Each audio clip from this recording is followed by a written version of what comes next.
நீங்கள் நடித்த படங்களில் நீங்கள் ரொம்ப ரசித்து நடித்த படம் அப்படின்னு எதையெல்லாம் சொல்லலாம்? 3 படம் தான் சார்.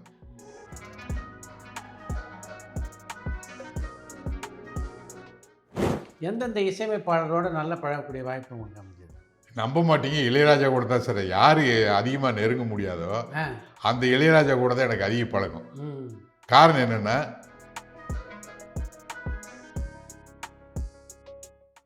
அமராவதி படம் பார்த்துட்டு நான் ப்ரொடியூசர்கிட்ட வற்புறுத்தி அந்த இப்போ சுரேஷ் சந்திரா அப்போ வந்து அவர்கிட்ட இல்லை, நெருக்கமாக எல்லாத்துக்கும் கூட நட்பாக இருந்தார். இந்த மாதிரி அஜித்து கால்ஷீட் வேணுமேனு சொல்லி இந்த மாதிரி இந்த படம்னு சொல்லும்போது ஹிமாலயா ஹோட்டலுக்கு ட்ரிப்ளியானுக்கு அவரே தேடி வந்துட்டார். வந்து இப்போ ஏன்னா ஏற்கனவே ஆல்ரெடி இப்போ கொஞ்சம் படங்களை கொடுத்ததுனால வந்தார். அந்த மாதிரி கதையை சொன்னேன். அதில் என்னென்னா, அதில்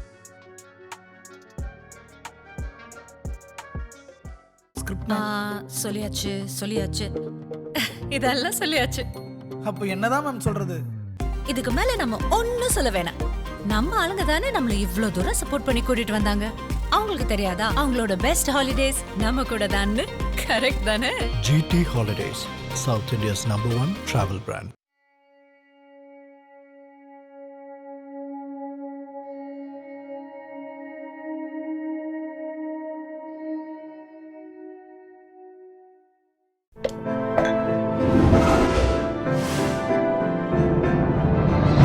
Chai with Chitra.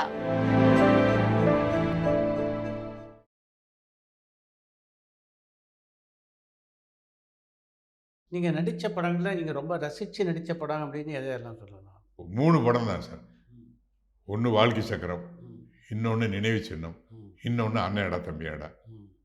அர்ஜுன் வந்து கம்ப்ளீட்டாக வந்து நான் ஹீரோ இல்லை சார் இந்த படத்தில், நீங்கள் தான் ஹீரோ.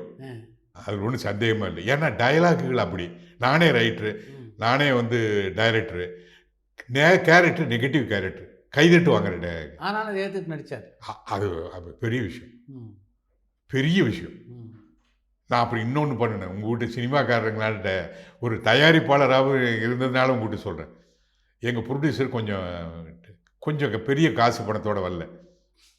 திருச்செங்கோடுக்காரர் தான் அவர், தியேட்டருக்காரர், பூவரசன் பேர்.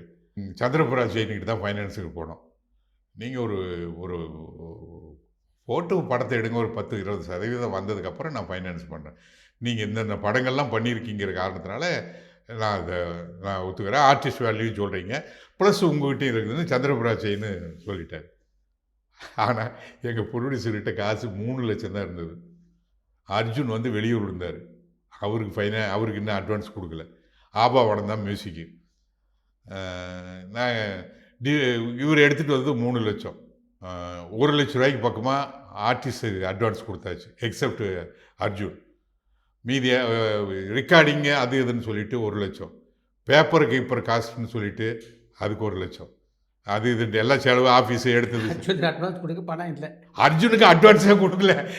இந்த 3 லட்ச ரூபாயும் கிட்டத்தட்ட காலி பண்ணிவிட்டு நாங்கள் வந்து படத்துக்கு பூஜை போட்டு முடிச்சாச்சு. விளம்பரம் full page, Dinathanthi full page. உங்களுக்கு அதனோட காஸ்ட் வேணும்னு தெரியும். அதுவே அப்போ 20,000-30,000 நினைக்கிறேன் தினத்தந்தி ஃபுல் பேஜ் இல்லையா. கிட்டத்தட்ட எல்லாமே காலி. இது என்ன வேடிக்கைன்னா, இந்த பூஜை போட்ட உடனே எல்லா ஏரியாவிலும் கமிட்டட். ராவுத்தர் கதையை கேட்டுட்டு இது பண்ணிவிட்டு அவர் ஒரு ஏரியா மதுரை வாங்கிட்டார்.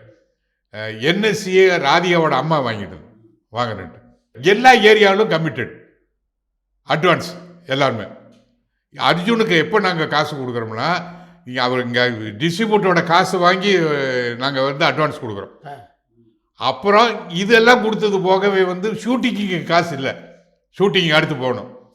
சந்திரபிராஜ் ஜெயினிகிட்ட போகிறோம். சார் இந்த மாதிரி ஏரியாலாம் விற்று போச்சு, அவருக்கு இன்னும் வர வேண்டியது இருக்குது ப்ரொடியூசர். இந்த எந்தெந்த அவருக்கு சந்திரபிராஜ் ஜெயின்ட்டு எந்தெந்த டிஸ்ட்ரிபியூட்டர்னு சொன்னால் தெரியும் இல்லைங்களா. ஸோ ராவுத்தரியாக வாங்கியிருக்காருன்னா கதை நல்லா இல்லைன்னா வாங்க மாட்டாங்க.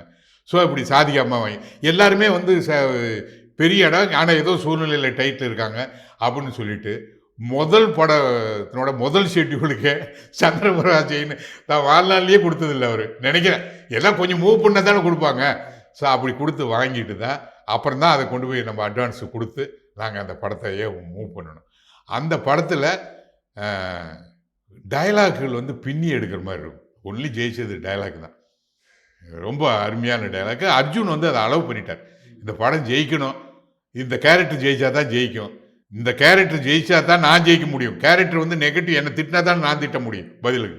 ஸோ அதனால் இந்த கேரக்டர் காரணமாக வந்து அவருக்கு ஓரளவுக்கு அர்ஜுனுக்கு ஸ்டோரி நாலேஜ் இருந்ததில்ல, அவர் டைரக்டராக, அதனால் அளவு பண்ணார். அதனால் அந்த படம் வந்து எனக்கு படம் முழுக்கவே வந்து நாங்கள் ஈஸ்ட்மன் கலரில் ஆரம்பித்து கடைசியில் 6 ரோல் கொண்டாந்து முடித்த ப்ரொடியூசர் காசு அவ்வளோதான் இருந்தது. இத்தனைக்கும் அந்த வில்லேஜ் கதையை முழுக்க சக்கரபாணி ரெட்டியாரோட தோட்டம் அந்த ஏரியாவுக்குள்ளேயே வச்சு முடிச்சோம். அங்கேயே ஒரு செட்டப் ஒன்று போட்டு ஒரு ஸ்தூபி மாதிரிலாம் கிரியேட் பண்ணி எனக்கு அந்த படம் ஒரு நிரோஷா ரொம்ப அருமையாக கோஆப்ரேட் பண்ணாங்க. எல்லாருமே நல்ல ஆர்டிஸ்ட் எல்லாமே அமைஞ்சாங்க. என் படத்தில் எப்பவுமே ஆர்டிஸ்ட்டுங்க அந்த சீன் கேட்டுட்டு ரசிச்சிருவாங்க, அதனால் இன்வால்வ் ஆயிடுவாங்க. சிவகுமார் அண்ணனே வந்து கிருஷ்ணனை ஒரு ரூமில் அடைச்சிட்டு பேப்பர் கொடுத்துட்டு வெளியே விட்டாங்க, சூப்பர் சீனோட வெளியே வருவான்னு பாரு அவர் சிவகுமார் அண்ணன். ஸோ அது எழுத்து திறமை தான் என்னை காப்பாத்துச்சு, டெக்னிக்கல் நாலேஜில். எந்தெந்த இசையமைப்பாளரோட நல்ல பழகக்கூடிய வாய்ப்பு உங்களுக்கு அமைஞ்சது? நம்ப மாட்டீங்க, இளையராஜா கூட தான் சார் யார் அதிகமாக நெருங்க முடியாதோ அந்த இளையராஜா கூட தான் எனக்கு அதிக பழக்கம். காரணம் என்னென்னா, முதல் படமே ரோசாபுரக்காரி அவர் தான்.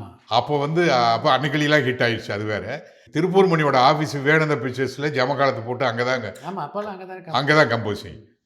அங்கே நான் ஒவ்வொரு பாட்டுக்கும் நான் மெனக்கடுறதை பார்ப்பார் அவர்.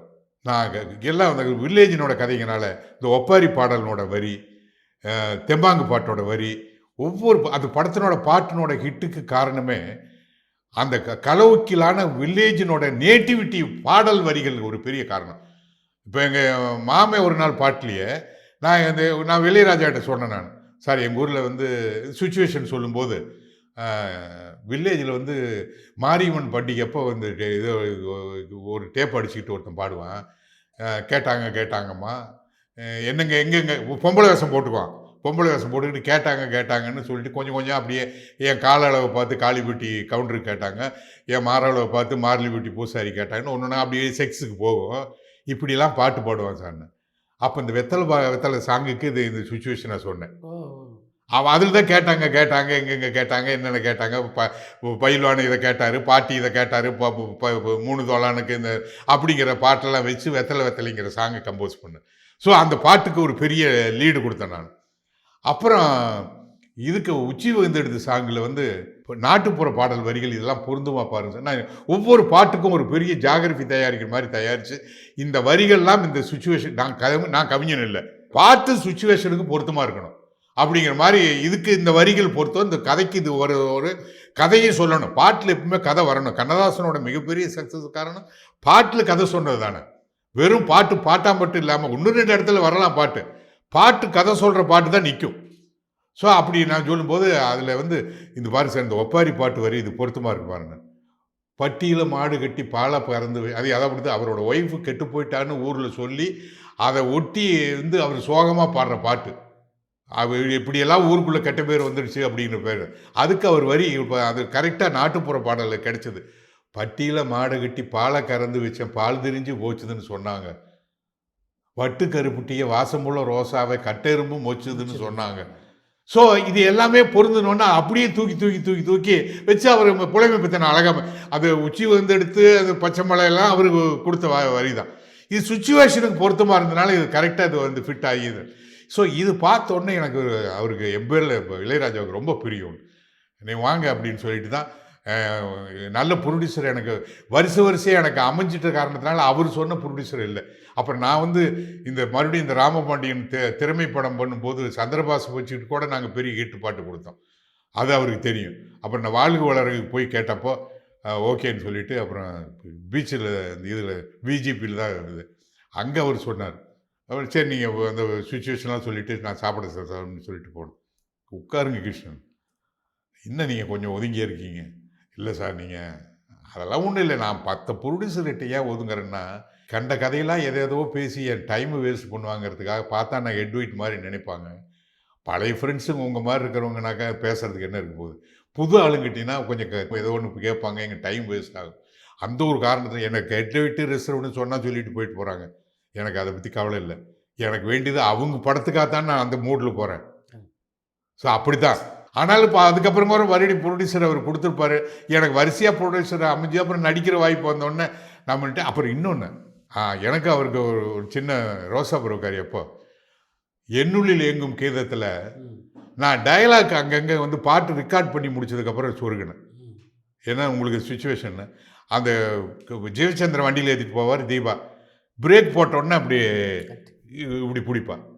அங்கே சாங்கை கட் பண்ணிட்டு விட்டு, உங்களுக்கு ஆட்சேபணம் இல்லைன்னா நீ எனக்கு பிடிச்சிக்கலாம் கட்டின்னு அவன் சொல்லலை, உங்களுக்கு ஆட்சேபணம் இல்லைன்னா அந்த டைலாக் த்ரூ அவுட் வரும். அவன் இந்த சிவச்சந்திரன் கேரக்டர் வர்றப்பெல்லாம் கூட அந்த ஆட்சேபணம் இல்லை நான் த்ரூ அவுட் வச்சுக்கிட்டு, அப்புறம் அந்த ஒரு இடத்துல ஒரு வண்டி அந்த சோலை மாதிரி ஒரு இடம் இருக்கும், வண்டி நிறுத்திட்டு உங்களுக்கு ஆட்சேபணம் இல்லைன்னா, இப்போ உங்களுக்கு ஆட்சேபணம் இல்லைன்னா உன்னை நான் வந்து அப்படிங்கிற ரேஞ்ச் வரைக்கும் அந்த ஆட்சேபணம் இல்லைங்கிற வார்த்தைகளை நாகரிகமாக கொண்டு போய் அது கடைசியில் அது செக்ஸில் கூட முடிஞ்சதுன்னு வச்சுக்கோங்க. ஸோ இது என்னது இடையிடையே நீங்கள் டைலாக் போட்டிங்களாமே சார்? நான் கதைக்கு சுச்சுவேஷனுக்கு இந்த கதைக்காகத்தான் நான் போட்டிருக்கேன். நீங்கள் பாட்டை முழுக்க நீங்கள் பார்க்கத்தானே போகிறீங்க, பாருங்கள். பொருத்தம் இல்லைன்னா அதை தூக்கிடலாம். உண்மையிலே பார்த்துட்டு வெளியே வந்து கட்டி பிடிச்சி பாராட்டினார். உண்மையிலேயே இந்த பாட்டுக்கு ஹைலைட்டு உங்களுக்கு அந்த ஆட்சேபணம் இல்லைங்கிற வார்த்தை தான். பாட்டு டியூன் நல்லா இருந்தாலும் கூட அந்த கரெக்டான வார்த்தை நீங்கள் போட்டீங்க பாரு, அதிகமாக டைலாக் போடணுமேனு போடல. உங்களுக்கு ஆட்சேபணம் இல்லைன்னா, உங்களுக்கு ஆட்சேபணம் இல்லைனாலே ஒரு வில்லன் எப்படி ட்ராப் பண்ணுறாங்கிறதுக்காக. ஸோ அப்படி வந்ததுனால நான் உண்மையிலேயே நான் ஒன்றும் சொல்ல போனால், நீங்கள் பாரதி ராஜாவுக்கு அமைஞ்ச மாதிரி உங்கள் கூட தொடர்பு எனக்கு ஏற்பட்டு இருந்திருந்தால் இன்னும் கொஞ்சம் பல தொடர்பு கூட இன்னும் ஒரு 10 படம் நான் சத்தியமாக சேர்த்து பண்ணியிருக்கேன். உண்மையில் நீங்கள் அந்த அளவுக்கு ஒரு ஏடியாகவும் எலிவேஷனாகவும் இருந்திருக்கீங்க. நீங்கள் அங்கே கம்ப்ளீட் ஜெல்லாகியும் உங்களோட கேம்பஸ் பூரா அங்கே இருந்ததுனால நான் உங்கள் கூட இணைய முடியாமல் போச்சுன்னு சத்தியமாக நான் பல நாள் வருத்தப்பட்டது உண்டு. அஜித்தோட எத்தனை படம் பண்ணீங்க மொத்தம்? 2 படம் தான் பண்ணேன். ஒன்று வந்து அது வான்மதி, இன்னொன்று மிகப்பெரிய அதை விட அதில் வந்ததோட பெரிய இது வந்து அந்த பாக்கியராஜோட அசிஸ்டன்ட் ஒன்று பண்ணார், சிவகுமார் ரெட்டச்சட வயசு. அந்த படம் அதில் நான் தான் அஜித்தோட ஃபாதரு. அது முதல்லையே அஜித் கூட எனக்கு நல்ல நெருங்கின பழக்கம். நான் ஒரு படம் தாட்பூட் தஞ்சாவூர்னு ஒன்று பண்ணேன். அது நம்ம ஹிமாலயானுடைய ஹோட்டல்காரன் ட்ரிப்ளிகாவில் இருந்தவர், அவர் எடுக்கிறதா இருந்த படம். பின்னால் அது வந்து அது கை மாறி போச்சு. அமராவதி படம் பார்த்துட்டு நான் ப்ரொடியூசர்கிட்ட வற்புறுத்தி, அந்த இப்போ சுரேஷ் சந்திரா அப்போ வந்து அவர்கிட்ட இல்லை, நெருக்கமாக எல்லாத்துக்கும் கூட நட்பாக இருந்தார். அஜித்துக்கு ஃப்ரெண்டு. அப்புறம் அதுக்கப்புறம் பின்னால் பிஏவாக மாறிட்டார். ஸோ அவர் கிட்ட சொல்லி இந்த மாதிரி அஜித்து கால்ஷீட் வேணுமேனு சொல்லி இந்த மாதிரி இந்த படம்னு சொல்லும்போது ஹிமாலயா ஹோட்டலுக்கு ட்ரிப்ளிகானுக்கு அவரே தேடி வந்துட்டார். வந்து இப்போ ஏன்னா ஏற்கனவே ஆல்ரெடி இப்போ கொஞ்சம் படங்களை கொடுத்ததுனால வந்தார். அந்த மாதிரி கதையை சொன்னேன். அதில் என்னென்னா, அதில் இன்னொருத்தர் வந்து அந்த கேரக்டருக்கு அந்த சுரேஷ் சந்திராவோட ஃப்ரெண்டு ஒருத்தர் வந்து அவர் ஒரு பாய், அவர் ஹீரோவாக நடிக்கணும்னு ஆசைப்பட்டுக்கிட்டு இருந்தார். அவர் செகண்ட் கேரக்டராகவும் ஹீரோவாகவும் ஆசைப்பட்டுக்கிட்டு இருந்தார். அஜித்துக்கிட்ட சுரேஷ் சந்திரா சொன்னாரா நம்ம தெரியல, ரொம்ப நேரம் உட்காந்து பேசிக்கிட்டு 2-3 தடவை நம்ம சந்திச்சு பார்ப்போம். நான் சில பேசிக்கிட்டு இருந்தோம். நடிக்கிற மாதிரி இருக்கும்போது சரி நம்ம இன்னொருத்தரோட லைஃப் ஆசைப்படுறாரு அப்படிங்கிற மாதிரி ஒதுங்கினாரா என்னமோ தெரியாது. அவர் டேட்டு கொஞ்சம் இவங்களே ப்ரொடியூசரே சரி வேணாம் எதுக்கு சார் அவர்கிட்ட கேட்டுக்கிட்டு இருக்கிற மாதிரி, இவரும் கூட சொந்தக்காரர் அவர் அப்படிங்கிற காரணத்தினாலே எனக்கு தெரியல. அஜித் அந்த படத்தில் நடிச்சிருந்தால் எனக்கு தாட்பூட் தஞ்சாவூர் பெரிய ஹிட் ஆகிருக்கும். ஸ்கிரிப்ட் ஃப்ரீடம் இல்லைன்னா என்னால் ஜெயிக்கவே முடியாது சார். எனக்கு நான் என் வரலாறுலேயே ஸ்கிரிப்டில் டைரக்டர்கள்ங்கிற மாதிரி இல்லை, ப்ரொடியூசர் தலையிட்டாலும் நடிகர் தலையிட்டாலும் ஹீரோ தலையிட்டாலும் என்னால் எதிர்த்து நின்று அந்த போராடுற அளவுக்கு நான் அந்த வலிமை இல்லையா, அந்த குணம் இல்லையா, அது என்ன சில பேர் சொல்லுவாங்கல்ல, நான் சொன்னது தான் எடுப்பேன், இஷ்டத்துக்கு இல்லைன்னா ஷெட்யூலே கிடையாதுன்னு சொல்லுவாங்க இல்லைங்களா, அது அந்த குணம் என்கிட்ட இல்லை. என்ன ப்ரொடியூசர் சொல்லுவாங்களோ, இன்ஃபேக்ட் சொல்ல போனால் திறமை படத்தில் ஒரு 2 ஷாட் விட்டுருந்தேன். அந்த இவரை போலீஸ் ஸ்டேஷனில் அந்த சத்யராஜ் செத்து போகிற மாதிரி வகுத்தில் கட்டிருக்கிற துணியை அவுத்துட்டு தான் செத்ததுக்கு அடையாளமாக அந்த துணியெலாம் வீசிடுவார். சோகத்தில் ரத்தம் படணும், சோகத்தில் ரத்தம் போடுற ஷாட் நைட்டு அப்புறம் எடுத்துக்கலாமான்னு விடணும். அது எடுக்கிறதுக்கு ப்ரொடியூசர் சார் கையில் காசு இல்லை சார், அதெல்லாம் இன்னொரு ஷெட்யூல்லாம் போட முடியாது, பேட்ச் ஒர்க் பண்ண முடியாது. எடுக்க வேண்டிய ஷாட்டு கூட என்னால் சரி ஓகே அவர் ஏதோ ரத்தத்தை விசுறாரு சோகத்தில் பட்டிருக்கும்னு நினச்சி புரிஞ்சுக்கிட்டு போகிறாங்க. நம்ம ஒரு ஆர்ட் ஃபிலிம் பண்ண மாதிரி நினச்சிட்டு போகிறேன்னு சொல்லிட்டு நான் வந்து எனக்கு அது இல்லைன்னா நான் படத்தையே பண்ண மாட்டேன்னு சொல்கிற டைரக்டர்லாம் உண்டு. என்னால் ஒரு நாளும் அப்படி பண்ண முடியாது. ஏன் என்னால் ரோசா பருவக்காரி மாதிரியே படங்கள் கொடுக்க முடியலன்னா அதில் இருந்த ஸ்கிரிப்ட் ஃப்ரீடம், அதில் இருந்த மொத்த நான் நினச்சதெல்லாம் எடுத்த மாதிரி எடுக்கிறதுக்கு அந்த டைரக்டர் விட்ட மாதிரி, அந்த ப்ரொடியூசர் விட்ட மாதிரி, அண்ணனோட தம்பியோட அந்த ப்ரொடியூசர் விட்ட மாதிரி, திறமையில் விட்ட மாதிரி எனக்கு எங்கெங்கெல்லாம் ஃப்ரீடம் இருந்ததோ அங்கே நான் ஜெயிச்சேன் சார். பெரிய வெற்றி.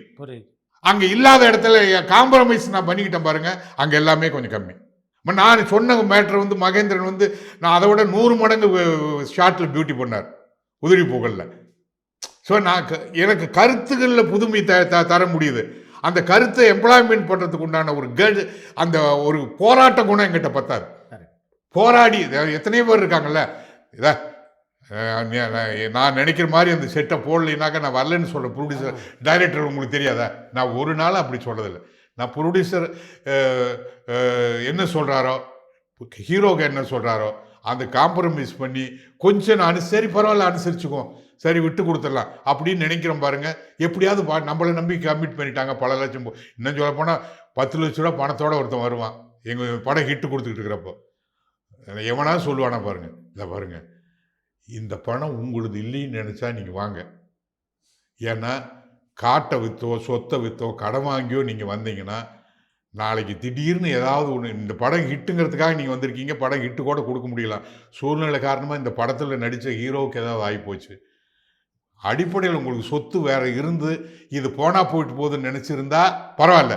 நீங்களே இருக்கிறத புரட்டி இருக்கிறத படித்து கொண்டாந்து போட்டுட்டு உங்களுக்கு என்ன எரியாமல் நான் ஒரு லாஸ் கொடுத்தேன்னா உங்கள் லைஃப்பை நான் நடுத்தருவில் நிறுத்துற மாதிரி ஆகி போகிறோம். அதனால் தயவு செஞ்சு என்னைக்கு இந்த பணம் உங்களுக்கு இல்லைன்னு நீங்கள் நினைக்கிற அளவுக்கு ஒரு பணம் சேருதோ அன்னைக்கு வாங்கன்னு எவனாவது சொல்லுவானா? சத்தியமாக நான் ஒருத்தர் தான் சொன்னேன். ஏன்னா நான் சிவகுமார் அண்ணன் சொன்ன மாதிரி, நீ சினிமாவுக்கு வந்தீங்கன்னா வாத்தியார் வேலை பார்த்துக்கிட்டு இருக்க, என்னால் உன் வாழ்க்கை வீணாக போனதாக இருக்கக்கூடாது. நீ உன்னை தயார்படுத்திக்கிட்டு வா, நாடகம் எழுது, நீ உனக்கு எழுத்தில் நீ ஜெயிக்குங்கிற நம்பிக்கை வந்ததாக தான் நான் உனக்கு அந்த வாய்ப்பு தர முடியும்னு தான் கொடுத்தாரு. நான் அதையே தான் சொன்னேன். யாராவது வந்தால் கூட சான்ஸ் கேட்டு வந்தால் கூட தயவு செஞ்சு ஒரு வேலையை வாங்கிங்க, நீங்கள் ட்ரை பண்ணுங்கள். சினிமாவுக்கு ட்ரை பண்ணுறது நான் தப்புன்னு சொல்ல மாட்டேன். ஆனால் இது எப்போ வரும்னு சொல்ல முடியாது, எப்போ உங்களுக்கு பிரேக் கிடைக்குன்னு சொல்ல முடியாது. அதனால் ஒரு வேலை வாங்கிங்க, படிச்சிருக்கீங்க, ஏதோ ஒரு ஜாப் வாங்கிங்க, மினிமம் கேரண்டி பண்ணிக்க. நானே எங்கள் அப்பாக்கிட்ட வந்து எப்படி இருந்தாலும் போராடி பணம் அனுப்ப சொன்னால் அனுப்பிச்சிருக்காரு. நான் வாத்தியார் வேலையாக வாங்கிட்டேன். படிக்கிற வரைக்கும் அப்போ பணம் அனுப்புறது அப்பனோட கடமை. அதுக்கப்புறம் நான் இன்னொரு ஃபீல்டுக்கு ட்ரை பண்ணுறேன். எங்கள் அப்பா லாரி வாங்கி தரேன் ஊருக்கு வாங்குறாரு. நான் உனக்கு தொழில் பண்ணுறதுக்கு ஏற்பாடு பண்ணுறேங்கிறார். நான் இன்னொரு தொழில் பண்ணுறேன்னு சொல்லும். அப்போ கூட நான் என்ன சொன்னேன், அவருக்கு மனசு வருத்தப்படக்கூடாது. அப்பா நான் ஈவினிங் லா காலேஜில் ஜாயின் பண்ணிட்டேன், இந்த 3 வருஷம் ஆகும், நான் அதை முடிச்சுட்டு வரேன்னு தான் சொன்னேனே தவிர நான் எதுவுமே சொல்லலை. ஏன் சொல்லலைன்னா எங்கள் அப்பா வருத்தப்படக்கூடாது. அப்புறம் இன்னொன்று, புரோக்கர் பொண்ணு பார்க்குற புரோக்கர் நான் ஊரில் தான் பொண்ணு கட்டணும்னு நினச்சிருந்தேன் இல்லைங்களா?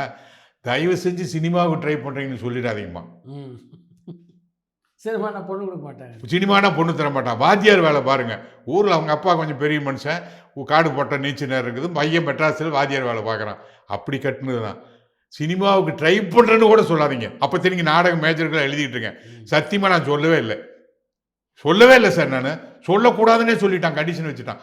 சினிமாவுக்கு நாடகம் எழுதிட்டு இருக்கோம், கதவசனம் பண்ணுறோம்னு சொன்னீங்கன்னா சினிமாவுக்கு போனாலும் விட்டுட்டு போயிடுவான்னு நினச்சிடுவாங்கன்னு சொல்லிட்டு நான் அதை சொல்லக்கூட இல்லை. ஸோ அப்படி நான் ஜாக்கிரதை, நான் அதை நானும் கட்டக்கூடாது. எனக்கு சான்ஸ் தேடி வர்றவங்கள சொல்கிற வார்த்தை அது போய் வருத்தப்படுறேன். ஏதோ ஒரு ஜாப் வாங்கிங்க, ட்ரை பண்ணுங்கள். சண்டே கண்டேன்னு ஒரு டைம் எடுத்துக்கிட்டு பல பேர் பாருங்கள், கஷ்டப்படுங்க, முன்னுக்கு வாங்க. ஆனால் இதையே நம்பி வந்தீங்கன்னா என்றைக்கு வரும்னு சொல்ல முடியாது. இப்போ ஒருத்தர் எங்கள் ஊருக்காரர் ஐஏஎஸ் அகாடமி நடத்தினார், இறந்துட்டு உங்களுக்கு ஃபேமஸான சங்கர். எங்கள் ஊருக்காரங்கனால என்னை தேடித்தான் முதல்ல வந்தார்.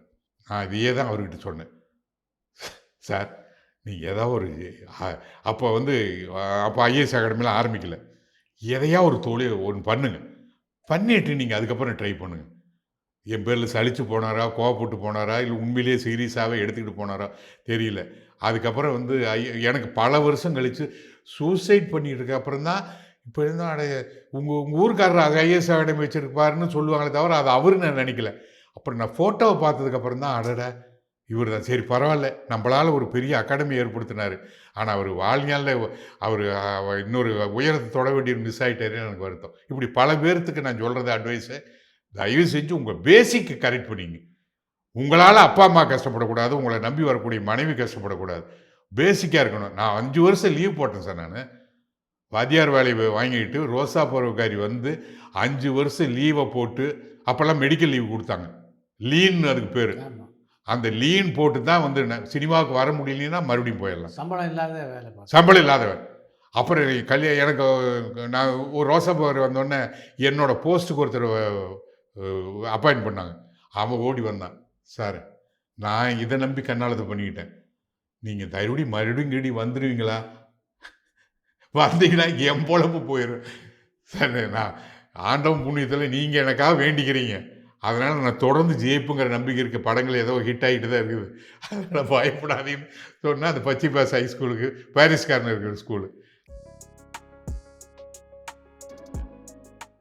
சினிமாவில் இவ்வளோ அனுசரித்து போயும் அதெல்லாம் தாண்டி ஏதாவது பிரச்சனை வந்திருக்கா உங்களுக்கு? இல்லை சார், இல்லை. எனக்கு பெரிய பிரச்சனைங்கிறது நகைச்சுவை நடிகரில் கவுண்டமணியோட உங்களுக்கு நல்ல நெருக்கமா? நல்ல நெருக்கம். ராஜாத்தி ரோஜாக்களியில் அவருக்கு ஒரு பெரிய பேர் வாங்கி கொடுக்குற முழு கேரக்டர் அவர் தான். ஆமாம். அவரோட அசிஸ்டண்டாக இருந்த காரணத்தினால உரிமை எடுத்து நான் இவர்கிட்ட படித்து காட்டிக்கிட்டு செந்தில்கிட்ட படித்து காட்டினேன்.